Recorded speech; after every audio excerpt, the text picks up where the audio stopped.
العظيم.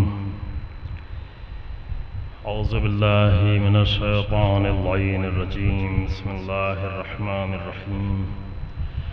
الحمد لله رب العالمين، والصلاة والسلام على سيد الأنبياء والمرسلين، خاتم النبيين أبي القاسم محمد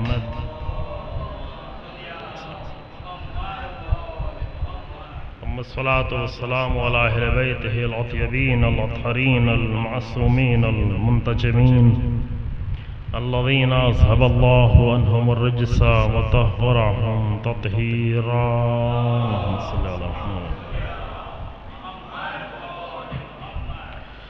ولعنة الله على أعدائهم أجمعين. أما بعد، فقد قال الله تبارك وتعالى في كتابه الكريم: بسم الله الرحمن الرحيم. يا أيها الناس إنا خلقناكم من ذكر وأنثى وجعلناكم شعوبا وقبائل لتعارفوا إن أكرمكم عند الله أتقاكم إن الله عليم خبير. قرآن مجید میں سورہ حجرات کی آیت کریمہ، جس میں انسانی فضیلت کا معیار بیان کیا جا رہا ہے اور غلط معیاروں کو توڑا جا رہا ہے. آج کی یہ شب بھی ہے جو عظیم الشان ہے اس جہت سے کہ آج نسل کوثر کی پہلی فرد اس دنیا میں آئی ہے، امام حسن مجتبیٰ علیہ السلام کی شکل میں. لہذا اس عظیم تاریخ میں آپ تمام حضرات کو مبارکباد پیش کرتے ہیں. گفتگو جو ہماری چل رہی تھی وہ امیر المومنین علی ابن ابی طالب علیہ السلام کے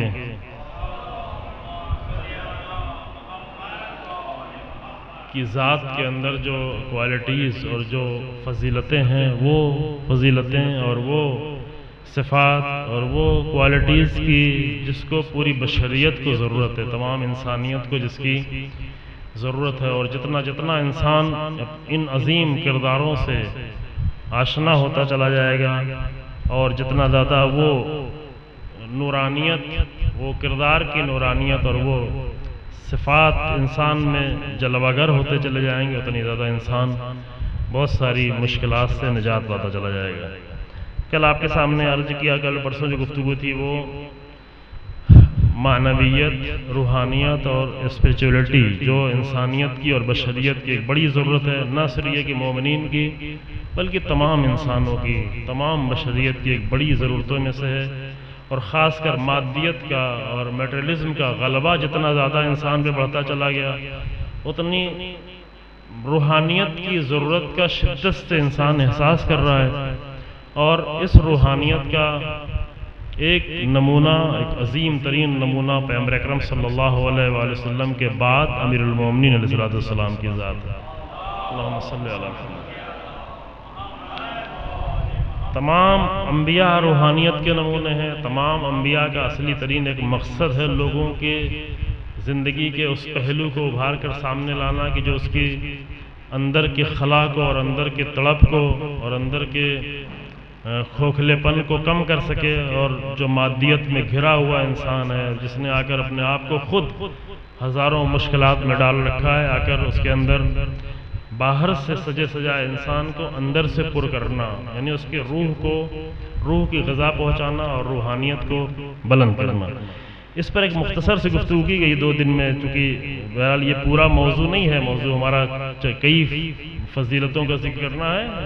لہذا اگر لازم ہوا تو پھر انشاءاللہ کبھی اس پر پوری تفصیل سے کبھی گفتگو کی جائے گی.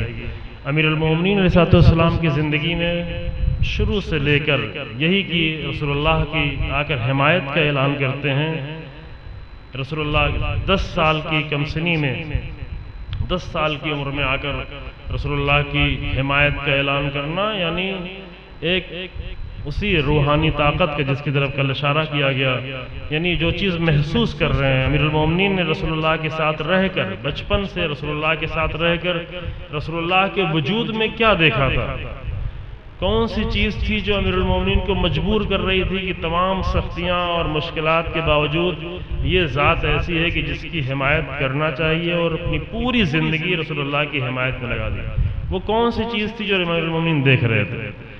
وہ کون سا نقطہ تھا جو رسول اللہ کی زندگی میں امیر المومنین نے دیکھا تھا؟ وہ رسالت نہیں دیکھی تھی، وہ نبوت نہیں دیکھی تھی، وہ امامت نہیں دیکھی تھی، وہاں قرآن نہیں دیکھا تھا، وہاں اصلی چیز جو رسول اللہ کی زندگی میں دکھائی پڑ رہی تھی وہ الہی روحانیت تھی، جس کو امیر المومنین نے لمحے لمحے قدم قدم ہر جگہ محسوس کیا تھا،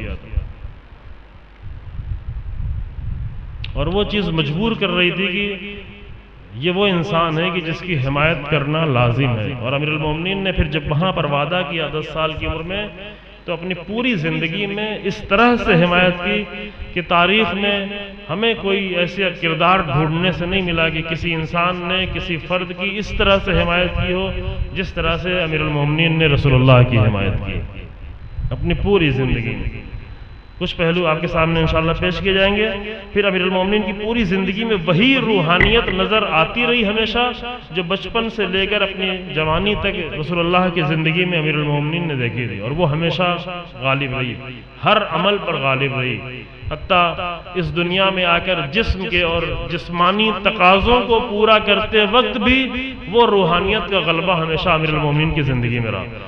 نہ صرف یہ کہ جب رات کی دعائیں پڑھتے تھے اور گریا کرتے کرتے بے ہوش ہو جاتے تھے تو اس وقت روحانیت تھی۔ یہ ہم نے تقسیم کر رکھا ہے کہ ایک زندگی دین کی زندگی ہے، روحانی زندگی وہ 2 منٹ 10 منٹ 4 منٹ جس کو جتنا وقت ملتا ہے، 10 منٹ 25 منٹ آدھا گھنٹہ، چند منٹ نماز پڑھ لیا، چند منٹ روزے رکھ لیے، یہ دین کی زندگی۔ باقی ساری زندگی مادی زندگی نہیں، یہ زندگی کی تقسیم یہ سرے سے ایک باطل تقسیم ہے۔ اسلام نے آ کر انسان کی زندگی کو 2 حصوں میں تقسیم نہیں کیا ہے کہ اتنی دین کی زندگی اتنا غیر دینی زندگی۔ اسلام دین کے سائے میں آ کر انسان کو تمام عظمتیں، تمام فضیلتیں، تمام شرف دینا چاہتا ہے، لیکن دین کے سائے میں،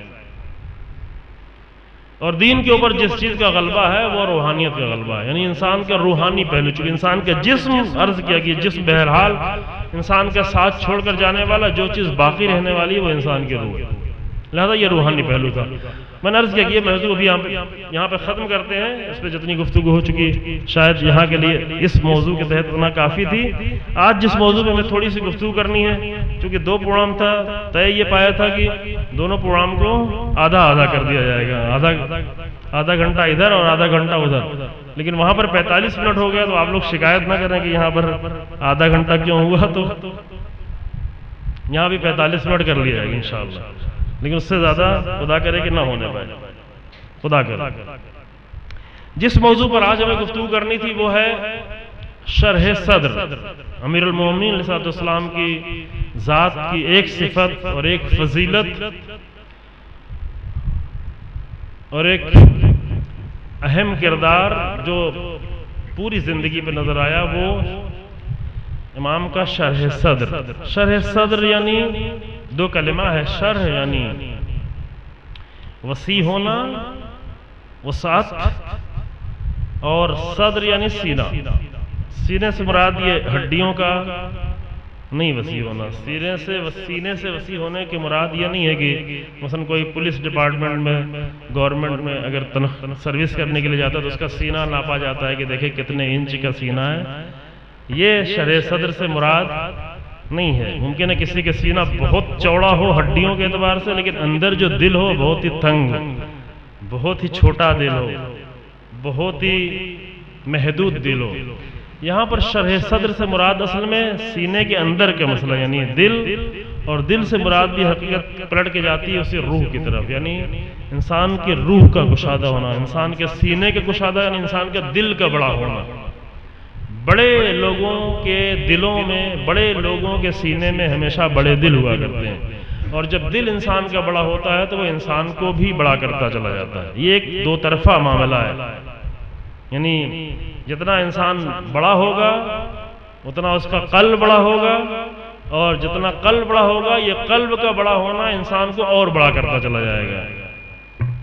تو جو ہمارے نا یہ دونوں طرف سے یہ معاملہ چل رہا ہوتا ہے۔ جیسے اعمال، جیسے ماہ رمضان کا فلسفہ ہے تقویٰ، اعمال تقوی میں اضافہ کرتے ہیں، تقوی خود عمل کو بھی بڑھاتا چلا جاتا ہے. یہ دونوں طرفہ معاملہ ہے، دو طرف سے اثر ہو رہا ہوتا ہے.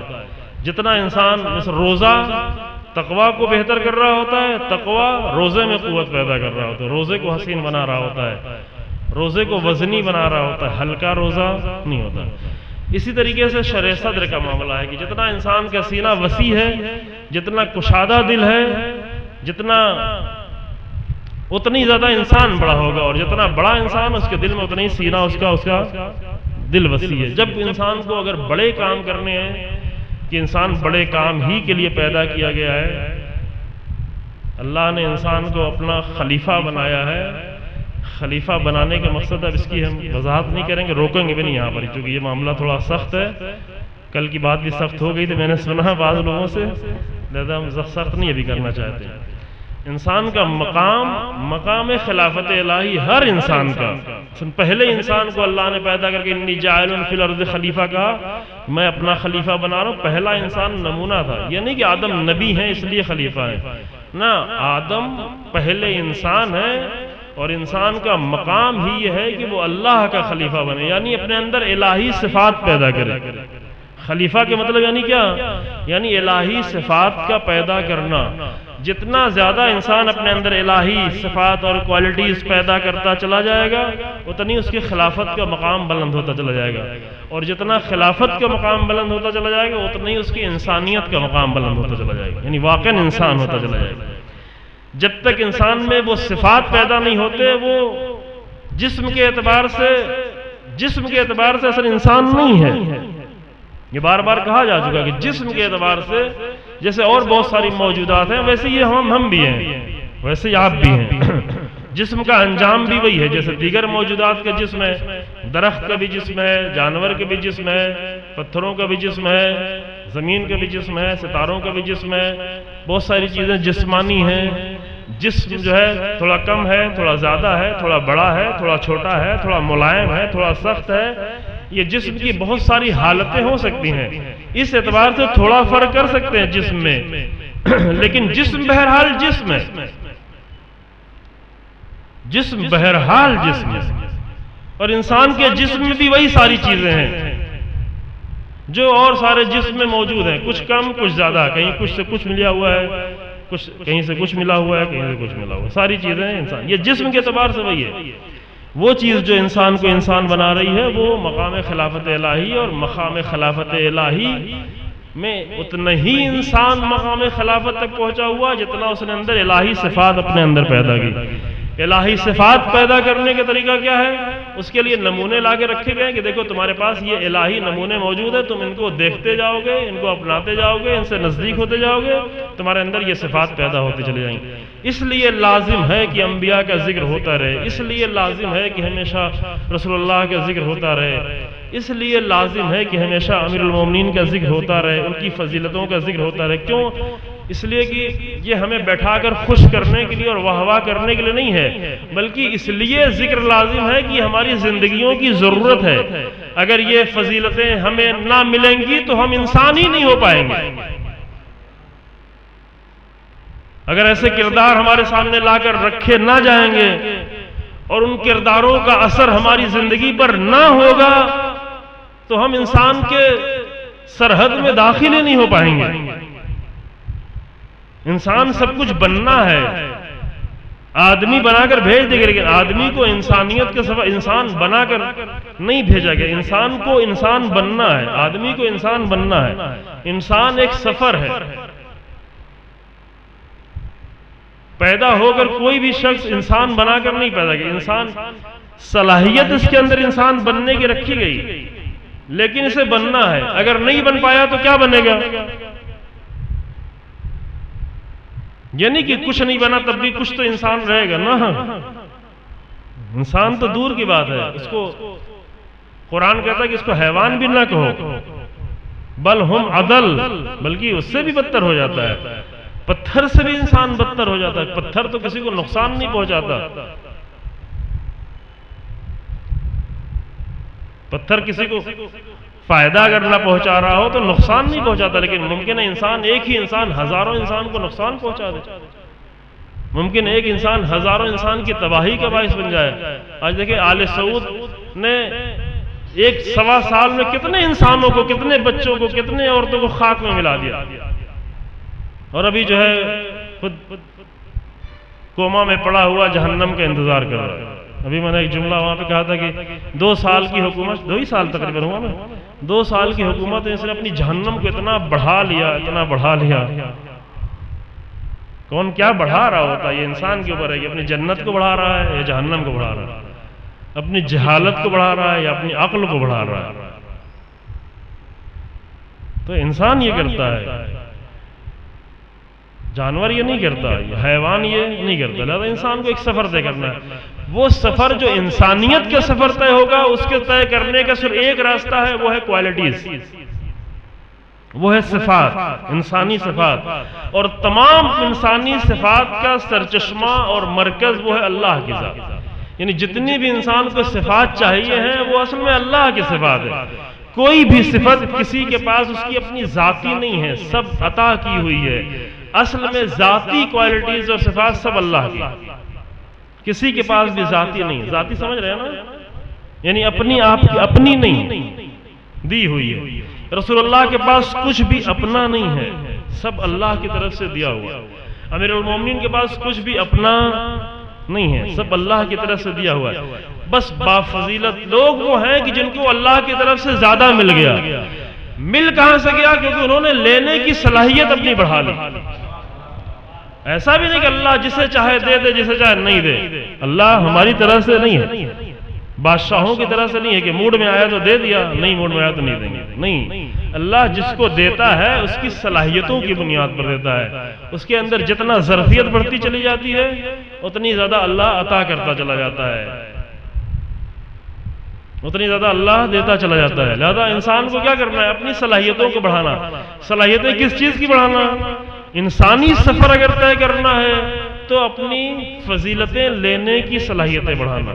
فضیلتیں لینے کی صلاحیت بڑھانے میں ایک بہت اہم چیز جو رول ادا کرتی ہے وہ ہے شرح صدر، کشادہ ہونا، دل کا تنگ نہیں ہونا، دل کا سخت نہیں ہونا، دل میں قسی نہیں ہونا، قسی القلب نہیں ہونا۔ قرآن کہتا ہے کچھ لوگ ایسے ہیں کہ جن کے دل سخت ہیں، پتھروں سے بھی زیادہ سخت ہیں۔ پہلے ہی سورہ بقرہ ہی میں یہ آیت موجود ہے، ان کے دل سخت ہیں، اشد من الحجارہ، پتھروں سے بھی زیادہ سخت۔ پھر اس کی وجہ بھی بتائی کہ پتھروں سے سخت کیوں ہیں؟ اس لیے کہ پتھروں میں بھی کبھی کبھی چشمہ جاری ہو جاتا ہے، پتھروں میں بھی دریا بہہ نکلتا ہے، پتھر بھی اللہ کے خوف سے لرز جاتے ہیں۔ یہ قرآن کی تعبیر ہے، یہ بہت ہی عظیم تعبیر ہے۔ پتھر بھی اللہ کے خوف سے لرز جاتے ہیں، ٹکڑے ٹکڑے ہو جاتے ہیں، گرنے لگتے ہیں۔ یہ قرآنی تعبیرات ہے۔ اب اس کو علمی اعتبار سے انسان اگر سمجھنا چاہے، سائنٹیفک لحاظ سے اور علمی لحاظ سے، تو یہ ایک الگ بحث کی ضرورت ہے۔ انسان اگر اس پر بحث کرے، اس پر تحقیق کرے کہ پتھروں پر کس کس طرح کے کیسے کیسے اثرات ہوتے ہیں، کیا کیا چیزیں اثر ڈالتی ہیں، کتنا روشنی اثر ڈالتی ہے، کتنا سورج کی روشنی اثر ڈالتی ہے، کتنا دوسرے ستاروں کی روشنی اثر ڈالتی ہے، پتھر کیسے ایک معمولی پتھر یاقوت میں تبدیل ہو جاتا ہے، کیسے ایک معمولی پتھر عقیق میں تبدیل ہو جاتا ہے، کیسے فیروزے میں تبدیل ہو جاتا ہے۔ یہ پتھروں کا جو اپنا سفر ہے کہ پتھر بھی اس طرح کے سفر طے کرتے ہیں۔ تو قرآن کہتا ہے کہ یہ سورہ بقرہ کی آیت نمبر 74 ہے کہ ثم قست قلوبکم، پھر تمہارے دل سخت ہو گئے، من بعد ذالک، اس کے بعد بنی اسرائیل کا ذکر ہو رہا ہے، ان کا واقعہ بیان کیا جا رہا ہے۔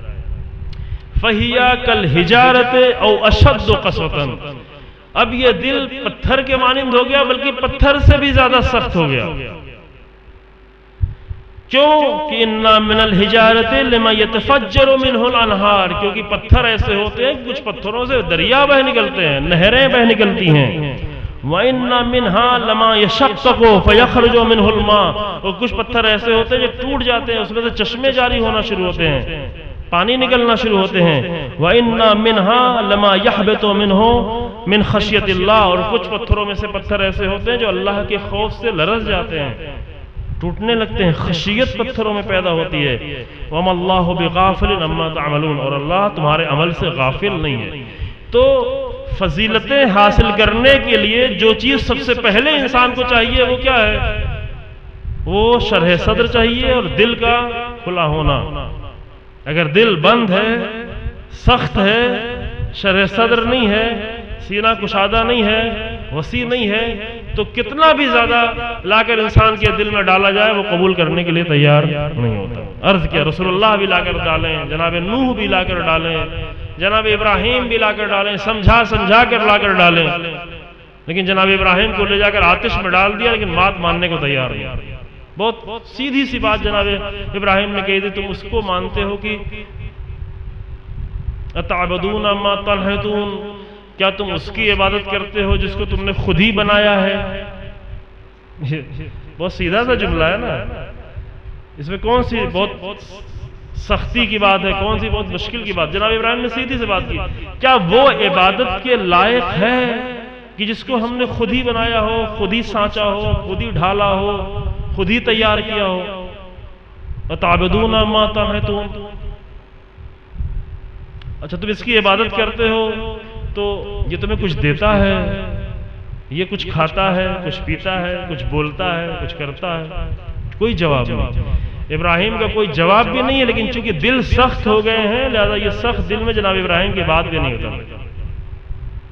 جن کے دل نرم تھے ان کے دل میں اتر گئی بات۔ روایات میں ملتا ہے کہ خود نمرود کی بیٹی جناب ابراہیم کی بات سے متاثر ہو گئی، بات دل میں پہنچ گئی، قبول کر لیا، اور بہت سارے لوگوں نے قبول کر لیا۔ ابراہیم نے آ کر عملی طور پہ کر کے دکھایا، عملی انداز سے کر کے دکھایا، کہا کہ یہ ستارے نکلے ہیں، ستارے چمک رہے ہیں، یہ ستارے ہمارا رب، ہمارے خدا ہیں، یہ میرے بھگوان ہیں۔ صبح ہوئی کہا کہ نہیں یہ بھگوان ہونے کے لائق نہیں ہے، کیوں؟ اس لیے کہ تو ڈوب گیا، جو ڈوب جائے وہ تو خدا نہیں ہو سکتا۔ پھر دوسرے دن رات آئی، ستاروں کو تو کل منع کر چکے تھے کہ یہ تو چمک کے ڈوب گیا، رات آئی چاند نکلا، چاند چمکتا ہوا نکلا، کہا کہ ہاں یہ دیکھو چاند بڑا ہے، ھذا اکبر، یہ تو بڑا ہے، یہ پس خدا ہے، ھذا ربی، یہ میرا رب ہے۔ پھر دیکھا نہیں چاند بھی ڈگروب کر گیا، کہا کہ یہ بھی خدا بننے کے لائق نہیں ہے۔ یہ سمجھا رہے ہیں جناب ابراہیم نے، خالی زبان سے نہیں کہ عملی طور پہ آ کر ان کو دکھایا کہ دیکھو یہ خدا بننے کے لائق نہیں ہے۔ پھر دن ہوا، دن میں سورج نکلا، سورج کی تمازت، گرمی، حرارت، روشنی، نور، کہا کہ یہ تو بہت بڑا ہے، یہ خدا ہے۔ پھر دیکھا کہ سورج بھی دھیرے دھیرے اپنی تمازت کھوتا گیا، اپنی حرارت کم ہوتی چلی گئی، دور ہوتا چلا گیا، اور اس کی روشنی کم ہوتی چلی گئی اور وہ بھی ڈوب گیا۔ کہا کہ نہیں یہ بھی خدا نہیں ہو سکتا۔ اور اس کے بعد انی وجہت وجہی للذی فطر السماوات والارض، میں نے اپنے رخ کو اس پروردگار کی طرف کر دیا جو زمین کا بھی خالق ہے، آسمان کا بھی خالق ہے، اس چاند کا بھی خالق ہے، سورج کا بھی خالق ہے۔ بہت ہی لاجیکل انداز سے آگر جناب ابراہیم نے پوری بات رکھ دی، لیکن جن کے دل ہی سخت ہو گئے ہیں ان کو سمجھ میں نہیں آتے، لاجک سمجھ میں نہیں آتی۔ لہذا ایک فضیلت جو انسان کو چاہیے وہ شرح صدر، کشادہ سینہ۔ امیر المومنین رسول اللہ سے اس طرح سے لے رہے ہیں، امیر المومنین فرماتے ہیں کہ رسول اللہ خود مجھے آ کر بیان کرتے رہتے تھے، لیکن رسول اللہ اگر کبھی نہیں بیان کرتے تھے تو میں پوچھتا تھا، اور رسول اللہ ایک مطلب بیان کرتے تو میں ایک مطلب کو ہزار مطلب میں، پھر ہزار مطلب کو ہزار مطلب میں تبدیل کرتا تھا۔ اس کے لیے کیا چاہیے؟ اس کے لیے تفکر چاہیے، اس کے لیے کشادگی چاہیے جو امیر المومنین کی زندگی میں، اور اس کے اثرات اب میں پتہ نہیں آج اتنی فرصت نہیں ہوگی کہ میں پوری بحث میں آپ کے سامنے پیش کر سکوں۔ شرح صدر پیدا کیسے ہوتا ہے ایک اہم بحث یہ ہے، دوسری بحث یہ ہے کہ شرح صدر اگر پیدا ہو جائے، انسان کا دل اگر وسیع ہو جائے تو وسیع دل کا اثر انسان کی زندگی پر کیا اثرات ہوتے ہیں، اس کے کیا نتائج ہوتے ہیں، نہیں معلوم ہم کتنا آج آپ کی خدمت میں پیش کریں گے۔ خود امیر المومنین اسلام کی زندگی میں اگر دیکھیں تو اپنوں کے ساتھ، غیروں کے ساتھ، لوگوں کے ساتھ، رسول اللہ کے ساتھ جس طرح پیش آ رہے ہیں، جس طرح زندگی گزار رہے ہیں، وہاں وہ قلب کی وسعت اور سینے کی کشادگی، سینہ کشادہ ہونے کے جو راستے ہیں، میں نمونے آپ کے سامنے پیش کروں گا انشاءاللہ. پہلے ہم وہی بحث تھوڑی سی کر لیتے ہیں، آج شاید یہی بحث ہو. سینہ کشادہ ہونا، اب یہ بات آپ کے ذہن میں ہو کہ وسعت قلب. 2 آیت ہم آپ کے سامنے پڑھ دیتے ہیں تاکہ پھر وہاں سے آنا. جب جناب موسیٰ فرعون کے دربار میں جانے لگے فرعون کی ہدایت کرنے کے لیے، جناب موسیٰ نے اللہ سے دعا کی. پروردگارا، کیا دعا کی؟ رب اشرح لی صدری، پروردگارا میرے سینے کو کشادہ کر دے. نبی ہیں، اولو العزم نبی ہیں، صابر نبی ہیں، لیکن جا کہاں رہے ہیں؟ فرعون کے دربار میں جا رہے ہیں، ایسی ظالمانہ حکومت میں جا رہے ہیں. وہ کچھ بھی کر سکتا ہے، بدتمیزی کر سکتا ہے، توہین کر سکتا ہے، بے ادبی کر سکتا ہے، نازیبا کلمات ادا کر سکتا ہے. فرعون ہے، اور فرعون کی ہدایت کے لیے بھیج بھی رہا اللہ کہ نہیں تم جاؤ. مایوس نہیں ہو، فرعون سے بھی مایوس نہیں ہونا ہے. اللہ کو معلوم ہے کہ فرعون کی ہدایت ہونے والی نہیں ہے، لیکن اللہ ہر مبلغ کو یہ بتانا چاہتا ہے کہ حتیٰ سامنے فرعون بھی موجود ہو تو اس سے مایوس نہیں ہونا. یہ بہت ہی اہم نقطہ ہے، بہت ہی زیادہ اہم مسئلہ ہے. فرعون کے لیے جناب موسیٰ کو بھیج رہا ہے اللہ، کہہ رہا ہے کہ جاؤ،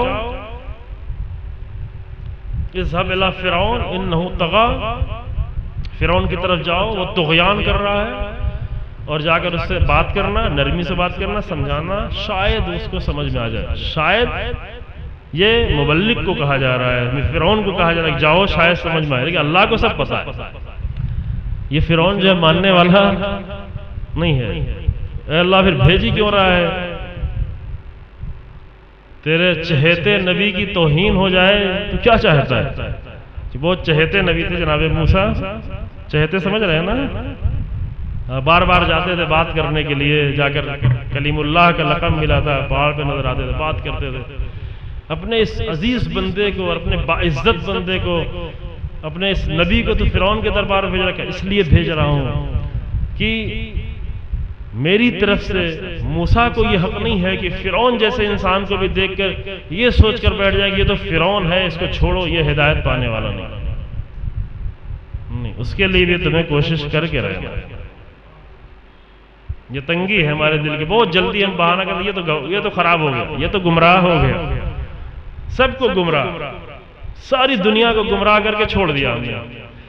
جن کے پاس اہل بیت کی دولت موجود تھی اور اہل بیت کا مکتب موجود تھا، ان سب نے سب کو گمراہ کر کے چھوڑ دیا. کسی کی ہدایت ہونے والی نہیں، اور سب کو جہنم میں بھی ڈال کر، اللہ ڈالے نہ ڈالے وہ اللہ کے اوپر ہے. ہم اپنے اعتبار سے ہم نے سب کو اٹھا کے ڈال دیا جہنم میں، کہ سب کو جہنم میں جانا ہی جانا. لیکن اللہ اسلامی طرز یہ ہے کہ بھیج رہا ہے کہ جاؤ تم اپنی پوری کوشش کرو، یہ فرعون کے اوپر ہے. اور جناب موسیٰ گئے بھی اور جا کر ساری باتیں کی بھی.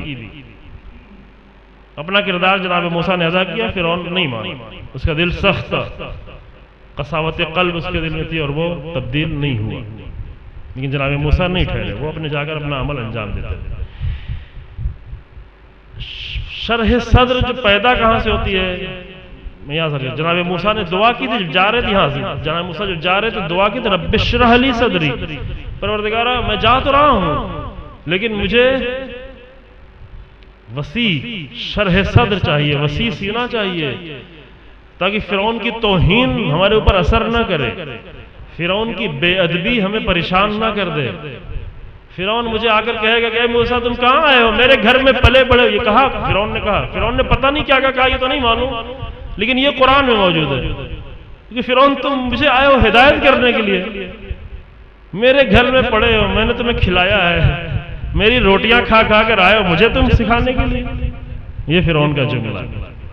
ابھی قرآن کی آیت کا میں تھوڑا اپنے انداز سے ترجمہ کر رہا ہوں کہ تم آخر تمہارا بچپن تو میرے گھر میں گزرا ہے، تمہاری شروع سے لے کے بچپن سے لے کے جوانی تک میں نے دیکھا ہے، تم میرے بچے کے مانند ہو اور تم آئے ہو مجھے ہدایت کرنے کے لیے. پھر پتہ نہیں کیا کیا سب کچھ نے کہا، جادوگروں کو بلایا، سارے حربے اپنائے، سارا مرحلہ گزرا. وہ ہم اس میں بات کو نہیں ڈالنا چاہتے. ایسے انسان کے پاس جانے کے لیے شرح صدر لازم ہے. لہذا کوئی بھی انسان اگر کسی کے پاس جانا چاہ رہا ہے اسے کوئی اچھی بات پہنچانے کے لیے تو لازم ہے کہ پروردگار سے شرح صدر مانگ کے جائے، ورنہ جا کے لڑ بیٹھے گا۔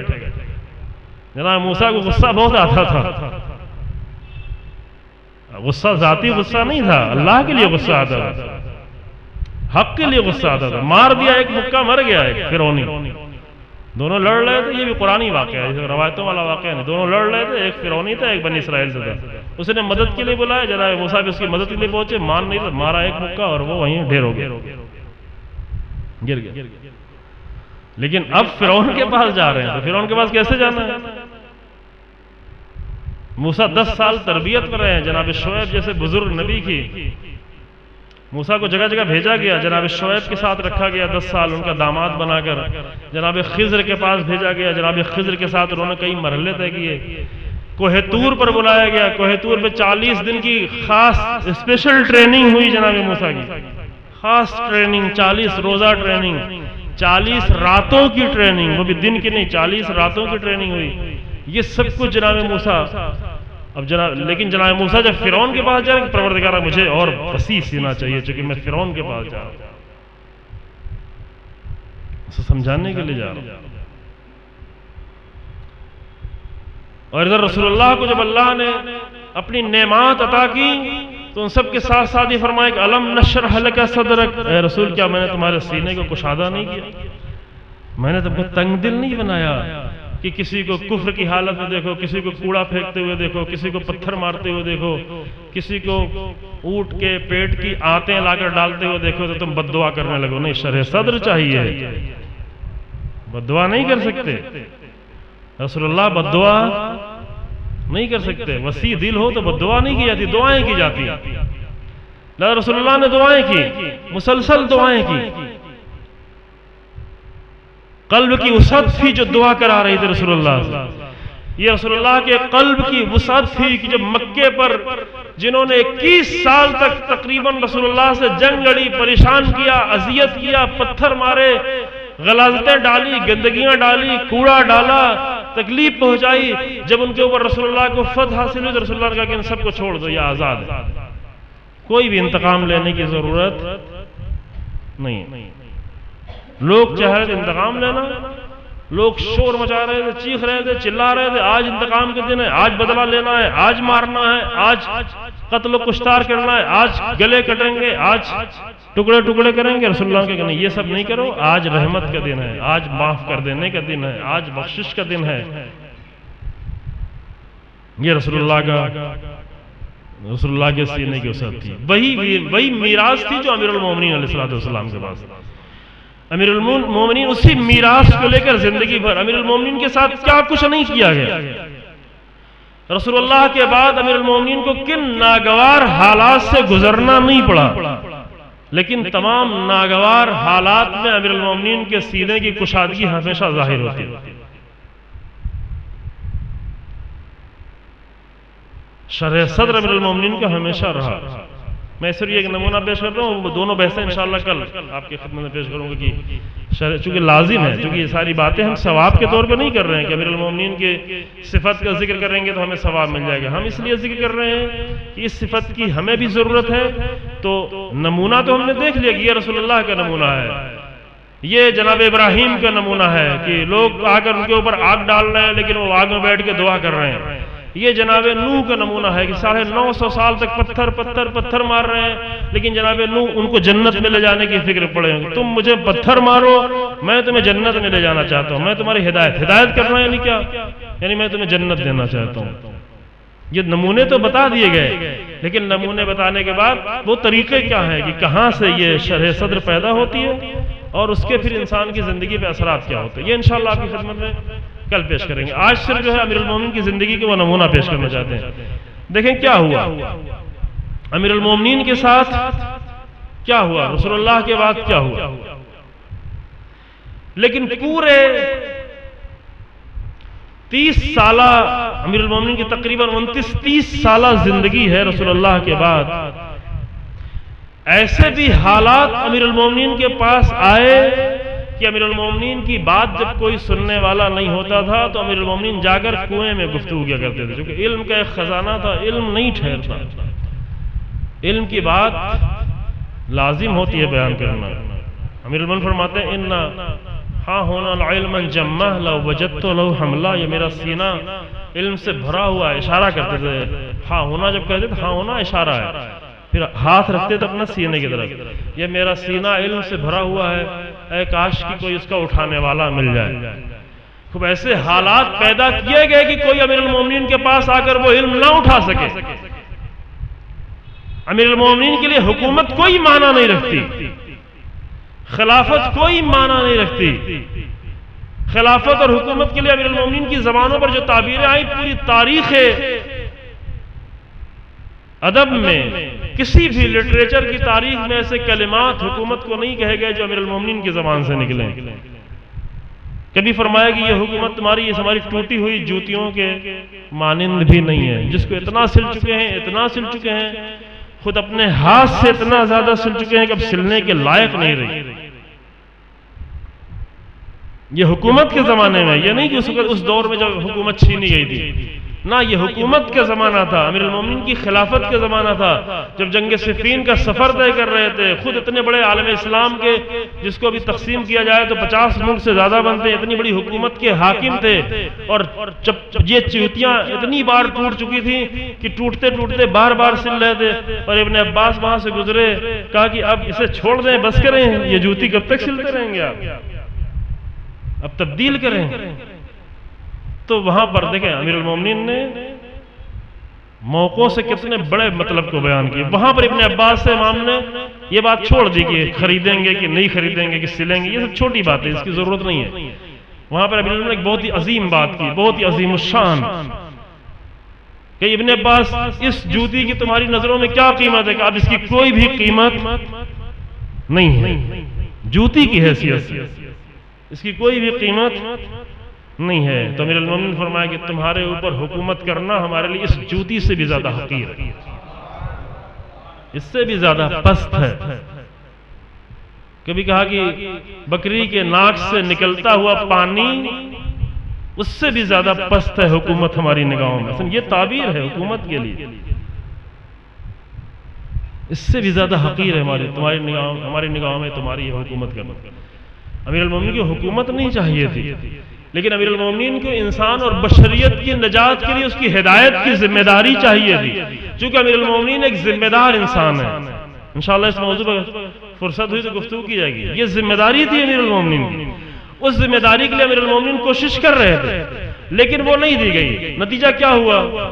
کن حالات سے امیر المومنین کو گزرنا پڑا، لیکن ایسے حالات سے یہ 25 سالہ دور، تقریباً 24-25 سالہ دور ہے، جس کے لیے پوری ایک گفتگو کی ضرورت ہے۔ میں نے پہلے اس مرتبہ یہی سوچا تھا کہ وہی 25 سال پہ صرف گفتگو کریں گے، جس پہ کم گفتگو کی گئی ہے، لیکن انشاءاللہ اگر زندگی رہی توفیق رہی تو کبھی عرض کریں گے کہ ان 25 سالوں میں امیر المومنین نے کیا کیا جو نہیں بیان ہوتا۔ امیر المومنین کی زندگی کا یہ 25 سالہ حصہ جو امیر المومنین کی زندگی کے ایک بہت ہی قیمتی حصہ تھا، یعنی امیر المومنین کی عمر کا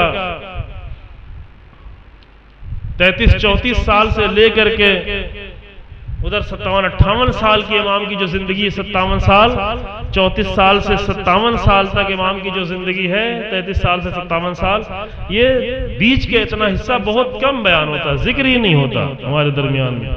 اگر کبھی ذکر ہوتا ہے تو آخر صرف ایک نفرتوں کی فضا پیدا کرنے کے لیے، جبکہ امیر المومنین کا سینہ اتنا وسیع ہے، اس قدر شرح صدر ہے کہ اس 25 سال میں اور اس کے بعد جو 4.5 سال اور امیر المومنین زندہ رہے، یہ پورے 29 سال میں امیر المومنین نے اپنے مخالفوں کے بارے میں کلام کرنا مناسب نہیں جانا۔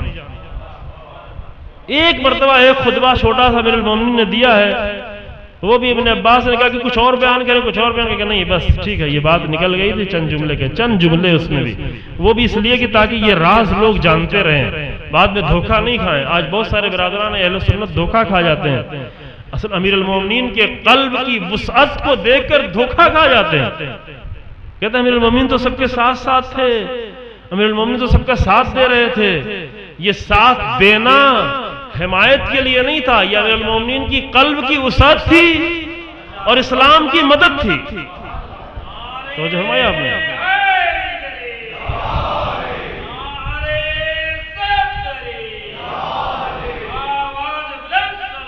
اللہم صلی اللہ علیہ وسلم۔ یہ شرح صدر کی بنیاد پہ تھا۔ امیر المومنین کا انداز دیکھیں، امیر المومنین کا انداز کیا تھا؟ جناب امیر المومنین کی نگاہ میں جناب زہرا کی مصیبتیں بھی ہیں۔ جناب زہرا نے 75 دن یا 95 دن کس طرح سے گزارے وہ بھی ہیں۔ امیر المومنین کی نگاہ میں اسلام پر آنے والی آفتیں بھی ہیں۔ امیر المومنین کی نگاہ میں اپنی مصیبتیں کچھ نہیں ہیں، لیکن اسلام پر جو آفت آ رہی، اسلام میں جو انحراف پیدا ہو رہا ہے، یہ امیر المومنین کے لیے بہت بڑی مصیبت ہے۔ لیکن ساری مصیبتوں کے بعد امیر المومنین ہر حق کو جا کر بیان کرتے ہیں، لیکن شرح صدر کے ساتھ۔ زبان پر جو کلمات جاری ہوتے ہیں، جنگ صفین میں کچھ لوگ بیٹھے ہوئے، چند لوگ بیٹھے ہوئے تھے، جنگ رک چکی تھی، رات میں بیٹھ کے باتیں کر رہے تھے، بات کرتے کرتے ادھر امیر شام کو اور اسے لشکر کو گالیاں دے رہے تھے، برا بھلا کہہ رہے تھے۔ گالیاں یعنی عربی گالیاں، یہاں اردو ہندی زبان کی گالیاں نہیں۔ یہ گالیاں اس کے لیے ہم کبھی کہتے ہیں کہ یہ تو گالیاں وہ اگر ایک شریف انسان سن کے مر جائے تو کوئی عیب نہیں ہوا جو گالیاں یہاں دی جاتی ہیں۔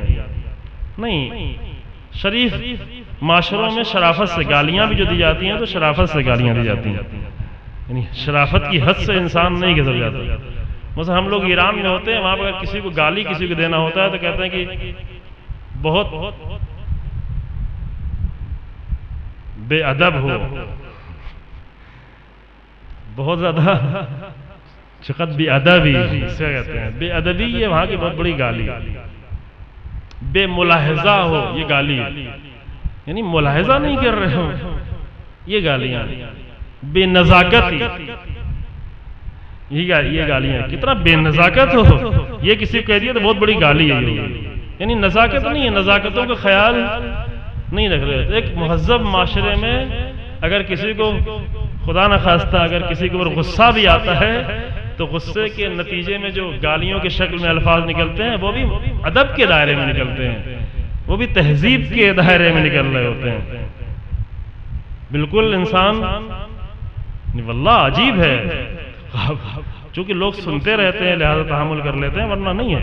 لہذا وہ عرب میں جو گالیاں بھی دی جاتی تھیں وہ بھی ایک ادب کی گالیاں دی جاتی تھیں، ادب کے ساتھ گالیاں دے رہے تھے۔ لیکن امیر المومنین وہاں پہ ٹھہر گئے، امیر المومنین گزر رہے تھے، رات کا وقت تھا، امیر المومنین معائنہ کر رہے تھے، جنگ تھی، بہرحال جنگ ہو رہی تھی، معائنہ کرتے ہوئے گزر رہے تھے۔ دیکھا چند لوگ بیٹھے ہوئے امیر شام کو اور اس کے لشکر کو بلا بھرا کہہ رہے ہیں، تو امیر المومنین وہاں پہ ٹھہر گئے اور ٹھہر کے کہتے ہیں کہ انی لاکرہ ان تکونوا سبابین، مجھے ناگوار ہے، میں ناپسند کرتا ہوں کہ تم اپنی زبان سے بدترین کلمات استعمال کرو، سباب بنو، سب کرو، مجھے نہیں پسند ہے میرے لشکر میں میرے ہوتے ہوئے، امیر المومنین کے ہوتے ہوئے تمہاری زبان بدتمیزی کی زبان ہو، تمہاری زبان سے کلمات جو ہے وہ نازیبا کلمات نکلیں۔ لیکن اس کا مطلب یہ نہیں کہ ہاں ان کو کچھ کہو نہیں۔ پھر اس کے بعد امیر المومنین یہ بھی فرمایا کہ کہو کیا، ہاں اگر تمہیں کہنا ہو تو آ کر حق بیان کرو، سچائی بیان کرو، حقیقت بیان کرو، کیا کر رہے ہیں یہ بیان کرو، اپنے جذبات کو خالی نہیں کرنا ہے، حقیقتوں کو بیان کرنا تاکہ لوگ حقیقتوں کو جانیں۔ حقیقتیں بیان ہونا لازم ہیں تاریخ کے ہر دور کی، لیکن یہ امیر المومنین والوں کے لیے زیبا نہیں دیتا کہ وہ آ کر نازیبا کلمات استعمال کریں، حتی ممبروں پر بھی آ کر استعمال کرنا شروع کر، یہ نہیں۔ یہ نہج البلاغہ میں خطبہ موجود ہے، میں نے پہلے عرض کیا کہ نہج البلاغہ اس لیے بھی بہت لوگ نہیں پڑھتے کہ اگر نہج البلاغہ پڑھیں گے تو امیر المومنین جیسی زندگی اپنانی پڑے گی، اور امیر المومنین جیسی زندگی ہمیں چاہیے نہیں ہے۔ یہ طے کر رکھا ہے کہ امیر المومنین کا نام چاہیے ہے، امیر المومنین کے نام کا لفافہ چاہیے ہے، امیر المومنین کے نام کا تبرک چاہیے ہے، امیر المومنین کے نام سے جنت چاہیے ہے، سب کچھ چاہیے، لیکن امیر المومنین کی زندگی ہمیں نہیں چاہیے۔ یہ سب نے ہم نے قسم کھا لی، امیر المومنین کا طرز زندگی نہیں چاہیے۔ نہج البلاغہ پڑھیں گے تو پورا نہج البلاغہ امیر المومنین کے طرز زندگی سے بھرا ہوا ہے، امیر المومنین کی سوچ، امیر المومنین کی فکر، امیر المومنین کا انداز۔ لہذا جو یہ نازیبا کلمات کہے تو امیر المومنین کہ نہیں یہ کرو۔ لہذا امیر المومنین اپنی پوری زندگی میں تقریباً 29 سال تک امیر المومنین نے زندگی گزاری ان لوگوں کے بعد کہ جنہوں نے رسول اللہ کے بعد کیا کچھ نہیں کیا امیر المومنین کے ساتھ، لیکن اس سطح قلب دیکھیں، شرح صدر دیکھیں امیر المومنین کا، کہ حتیٰ وہی کہ جنہوں نے امیر المومنین کی اتنی زندگی کو ناگوارا بنا دیا تھا، ان کو بھی جب بھی کوئی ضرورت پڑتی تھی تو سب سے زیادہ اعتبار امیر المومنین پہ کیا کرتے تھے۔ یہ زندگی کی فضیلتیں اسے کہتے ہیں۔ اصل انسانی فضیلت یہ ہے کہ دشمن آئے اور آپ پر بھروسہ کرے، غیر آ کر بھروسہ کرے، اور امیر المومنین پوری سچائی کے ساتھ جب بھی کوئی مشورہ طلب کیا جاتا تھا، مشورہ طلب نہ بھی کیا جائے تو اسلام کے لیے، اسلام کی حفاظت کے لیے، جب بھی کوئی تبدیلی ہونے لگتی تھی، جب بھی کوئی مشکل پیش آتی تھی، جہاں تک ممکن ہو سکتا تھا امیر المومنین جاتے تھے سنبھالنے کے لیے۔ کبھی خود جاتے تھے، کبھی سلمان کو بھیجتے تھے، کبھی کسی دوسرے عزیز کو بھیجتے تھے۔ بہت سارے اہم مسائل میں امیر المومنین خود جاتے تھے، اور دونوں طرف سے یہ معاملہ تھا کہ اگر امیر المومنین کوئی فیصلہ کر دیتے تھے تو وہ آخری فیصلہ ہوتا تھا، تو خلفاء کے زمانے میں یہی بات ہے جو ہم نے عرض کی، بات ہمارے برادران اہل سنت اسی مسئلے کو دیکھ کر دھوکہ کھا گئے ہیں اور سمجھتے ہیں کہ امیر المومنین نے آ کر اتنی مدد کی، اس کا مطلب یہ کہ خلافت وہی صحیح تھی۔ نہیں، وہ امیر المومنین کی مدد کا راز کچھ اور تھا۔ ان باریکیوں کو سمجھنا ضروری ہے۔ امیر المومنین کی مدد کا راز امیر المومنین کا کردار تھا، امیر المومنین کی عزت نفس تھی، امیر المومنین کی وسعت قلب تھی، امیر المومنین کا وسیع دل تھا، اور امیر المومنین کی دین کی حفاظت کی فکر تھی۔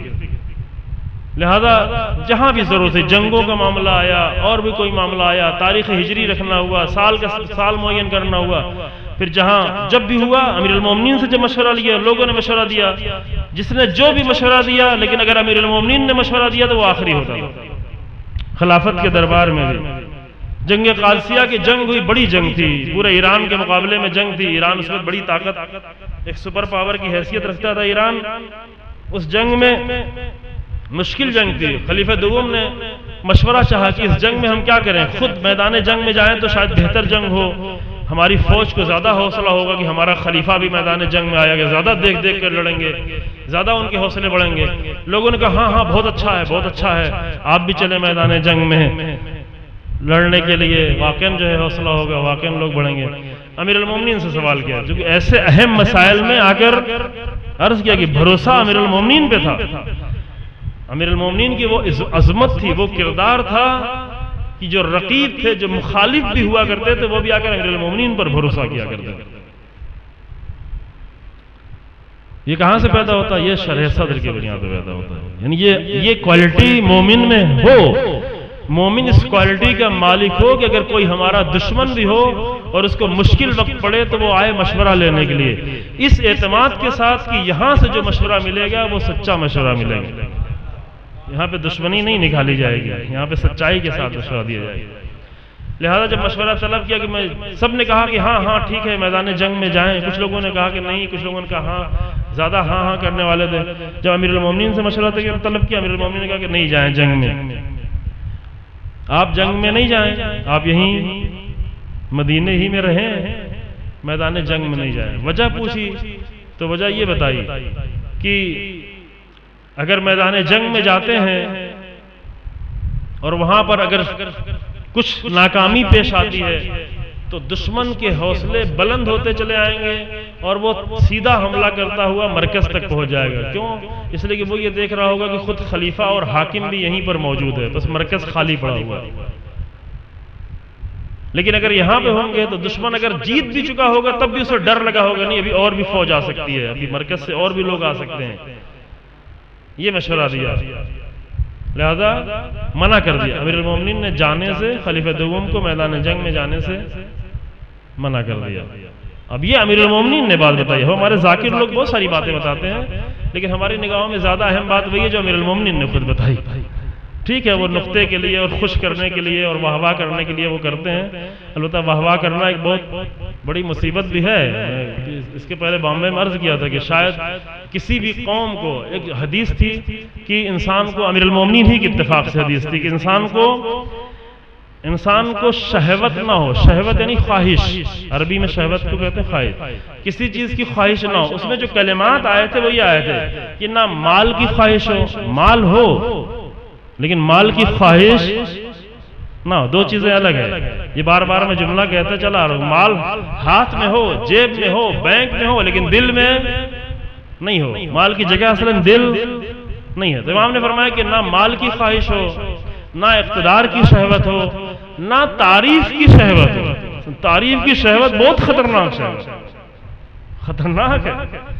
جن لوگوں کی تعریف کی خواہش ہو جاتی ہے وہ تعریف کے لیے بہت کچھ کر دینے کو تیار ہے، بہت کچھ بیچ دینے کو تیار ہیں، بہت کچھ تبدیل ہونے کو تیار ہیں. یعنی ایک اچھا بھلا انسان، ایک سنجیدہ انسان ایک عجیب حالت اپنی بنا لیتا ہے صرف تعریف کی خواہش. اور یہ جملہ وہاں پہ عرض کیا تھا کہ کسی بھی قوم کو تعریف کی خواہش کی وجہ سے اتنا نقصان نہیں پہنچا جتنا شیعت کو نقصان پہنچا. چونکہ شیعت کے پاس اہل بیت کی آئیڈیالوجی تھی لیکن اپنی تعریف کی وجہ سے ساری اہل بیت کی آئیڈیالوجی پیچھے رکھ دی اور سب اپنا دین بنا کر پیش کرنا شروع کیا کہ تعریف. چونکہ اہل بیت کی باتیں اگر بیان کی جائیں گی اس میں تعریف کرنے کی ضرورت نہیں ہے، اس کو سمجھنے کی ضرورت ہے، غور کرنے کی ضرورت ہے، فکر کرنے کی ضرورت ہے، اپنانے کی ضرورت ہے، زندگی میں لانے کی ضرورت ہے. ہر بات تو واہ واہ کرنے کے لیے نہیں ہوتی. ہمارے ایک بزرگ ہیں لکھنؤ کے، ایک جملہ کہتے ہیں کہ امیر المومنین سے بڑا کوئی خطیب ہے؟ کم سے کم کسی شیعہ کی نگاہ میں تو امیر المومنین سے بڑا کوئی خطیب نہیں ہے. اور اگر واقعاً انصاف سے دیکھا جائے تو واقعاً تاریخ میں امیر المومنین جیسا خطیب ملنا مشکل ہے، یعنی نہیں ہے. رسول اللہ کے علاوہ ہم نہیں کہہ سکتے کوئی اور بھی امیر المومنین جیسا خطیب نہیں ہے. لیکن کون سا خطبہ اور کون سی تقریر امیر المومنین کی ایسی جس میں لوگ واہ واہ کرتے ہوئے کھڑے ہو گئے ہوں؟ ہے کوئی ایسی؟ نہیں دیکھا ہے. اگر ہو تو مجھے بھی لا کے بتائیں تاکہ میں بھی تھوڑا سیکھوں، مجھے تو نہیں آتا. ہے کوئی ایسا؟ امیر المومنین کے خطبے اتنے سارے موجود ہیں، جو حالات آتے تھے وہ بھی لکھے ہوئے ہیں. یہاں پہ امام نے یہ جملہ کہا تو یہ اثر ہوا، یہ ہوا. اتنا تک لکھا ہوا ہے کہ امیر المومنین نے ایک خطبہ دیا اور ایک انسان وہیں گر کے مر گیا. وہ خطبہ بھی نہج البلاغہ میں موجود ہے، خطبہ متقین کے نام سے. پہلے پوچھا کہ مجھے کچھ بتائیں، خاص باتیں بتائیں. امام نے دو چار جملہ پتہ کرنی ہے، اتنا نہیں اور بتائیں. دیکھا امام نے اس کے پاس پھر صلاحیت پائی جاتی ہے تو امام نے اس کو اور دیا. اب وہ راز جب سنتے اس کو راز کہاں تک پہنچا، یہاں تک کہ یعنی یہ دنیا اس کو رہنے کے لائق پھر نہیں نظر آئی. یہ نہیں کہ مر گیا افسوس ہے، غلط ہے نا. اس کے مر جانا بہت ہی حسین ہے. اصلا یہ دنیا رہنے کے لائق نہیں رہے، وہ وصال پروردگار اس کو حاصل ہو. تو شرح صدر تھا امیر المومنین کا کہ آپ 1 سال نہیں، 2 سال نہیں، 29-30 سال جو امیر المومنین کے گزرے ہیں کہ اس شرح صدر کی پریکٹس پہلے کر چکے ہیں. رسول اللہ کے ساتھ وہ زندگی گزار چکے ہیں. رسول اللہ نے کیا کیا؟ کافروں کے ساتھ، مشرکوں کے ساتھ، منافقوں کے ساتھ کیسے کیسے منافق سے منافق لوگ رسول اللہ کے پاس آتے تھے لیکن رسول اللہ اپنے چہرے سے اظہار بھی نہیں ہونے دیتے تھے کہ یہ کس کے دل میں کیا گزر رہی ہے، یہ کیا سوچ کے آیا ہے، کیا پلاننگ کر کے آیا ہے. بہت ساری چیزیں رسول اللہ کو معلوم ہوتی تھی لیکن یہ اسی وقت ہو سکتا ہے. خوب اب یہ حاصل کہاں سے ہوتا ہے؟ انشاءاللہ اب یہ کل، آج کی گفتگو کل بھی وہاں پہلے بھی ہو چکی ہے. انشاءاللہ شرح صدر حاصل ہونے کا طریقہ کیا ہے اور شرح صدر حاصل ہونے کے اثرات انسان کی زندگی میں کیا پڑتے ہیں، اگر توفیق رہی تو انشاءاللہ کل آپ کی خدمت میں عرض کیا جائے گا. پروردگارہ آج کی اس مبارک تاریخ کو ہماری زندگیوں کے لیے مبارک قرار دے. پروردگارہ ہمیں امام حسن مجتبیٰ علیہ السلام کی زندگی، سیرت، انداز، رفتار، گفتار کو سمجھنے اور اس پر چلنے کی توفیق عطا فرما. پروردگارہ کلمہ حق کو عزت و سربلندی عطا فرما، کلمہ باطل کو نیست و نابود فرما، علماء حق اور مراجع کرام کی حفاظت فرما، رہبر انقلاب کو عزت و طول عمر عطا فرما. عالم اسلام میں جہاں جہاں بھی مشکلات ہیں مشکلات کو حل فرما. حق کے لیے جو مجاہدین ظالموں کے مقابلے میں، داعشیوں کے مقابلے میں، ٹیررسٹوں کے مقابلے میں جو قربانیاں دے رہے ہیں، جو جنگ کر رہے ہیں، جو اس فتنے کو ختم کرنے کے لیے کوشش کر رہے ہیں، پروردگار ان کو کامیابی اور کامرانی عطا فرما. جو اس راہ میں شہید ہو چکے ہیں ان کو شہدائے کربلا کے ساتھ محشور فرما، امام زمانہ کے ظہور میں تعجیل فرما اور ہمیں امام کے ناصروں میں شمار فرما۔